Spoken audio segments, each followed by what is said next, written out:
Hi people, welcome to the AYA Dream Malaysia Awards Night 2006. Tonight I have the privilege of walking you through 9 nominees for the Most Outstanding Youth Award of the Year and 6 nominees for the Youth Friendly Company of the Year Award. So if you would follow me, we're gonna walk down this path.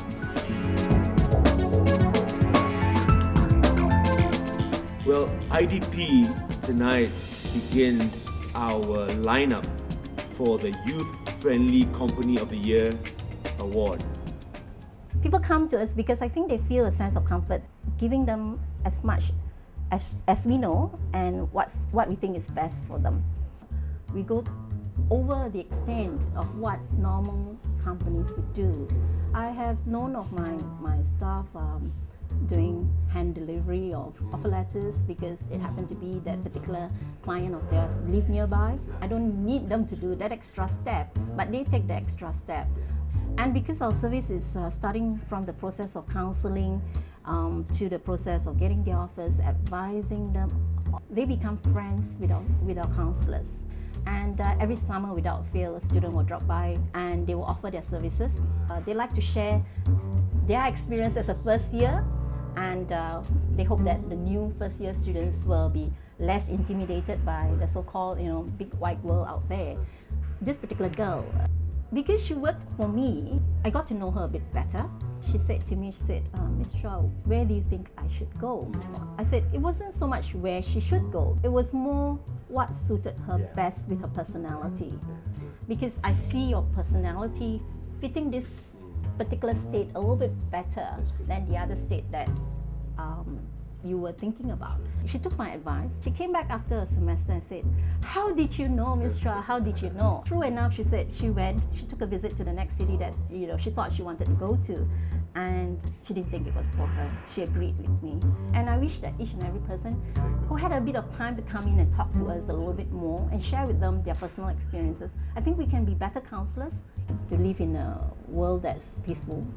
There's no distinction or biasness, possibly environmentally friendly, more environmentally conscious. It all boils down to attitudes of people. I've got a very young chap working for me now. He's always reminding us how we should recycle things. Having young people exposed to such issues are actually very good for us because sometimes they become we sit in our comfort zone, so we actually have to bring ourselves up at a certain level and out of that comfort zone. I guess attitudes can be changed, and education is possibly the best way to go around it. Up next, KOMAS. I think young people think they're boring.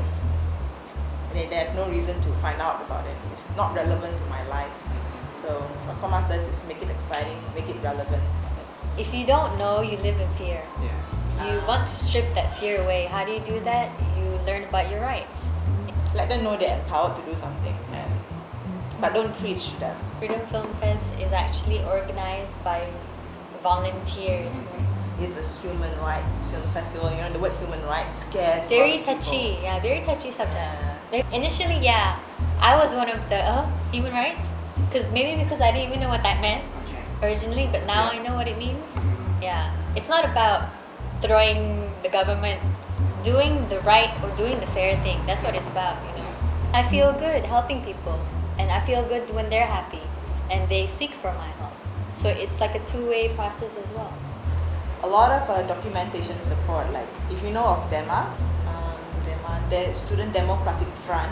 What we do is we help them with documentation. We have trained a lot of them in terms of video. So, and therefore the university had no choice but to have an investigation. I mean, this thing has happened before, but because there was no evidence, they can just disregard the whole thing. But there will be justice and equality for all Malaysians, and to have that one identity of Malaysians, and never again will we refer to ourselves as Chinese, Indian, Malay, but in terms of who we are, and we're all getting fair treatment, whether not just different races, but whether we are disabled or not. The whole world, we talk about Malaysia, oh, I want to live there. And we don't stop people from coming here, because it's free. It's never too young or too old to just get involved. Even as small as that. it means something to someone else. You can start there, but don't stop there. Come to KOMAS. We'll talk to you more about what you can do and do it in a very fun and creative way. Yes. Our next nominee, Integricity. We started off with web hosting primarily because people needed it back then, and there were very few companies offering that service at that point. I think a few years later, then only, we merged with Warren's company, Narrow.com. Among the things we have done are things like the World Vision. What do we had YWCA. And even KOMAS that's on your list. Yeah. We actually sponsored the website for the Freedom Film Fest. Yeah. I think for us, we already have the infrastructure, like the servers and so on. So if you actually see an organization that is or deserving of sponsorship, then we actually go out and sponsor them in return for nothing, really. Because really, the reason we are here, yes, we are out here to deliver something special to the Malaysian, business and the Malaysian public. But apart from that, we think we also can contribute back to the community, the things that we do. I think a lot of the time, a lot of it boils down to wanting to empower the youth. And to get ahead, I think a lot of people need to be IT enabled and so on. So we don't want to focus on IT per se all the time, but using IT as a medium, we do manage to achieve that goal of empowering them.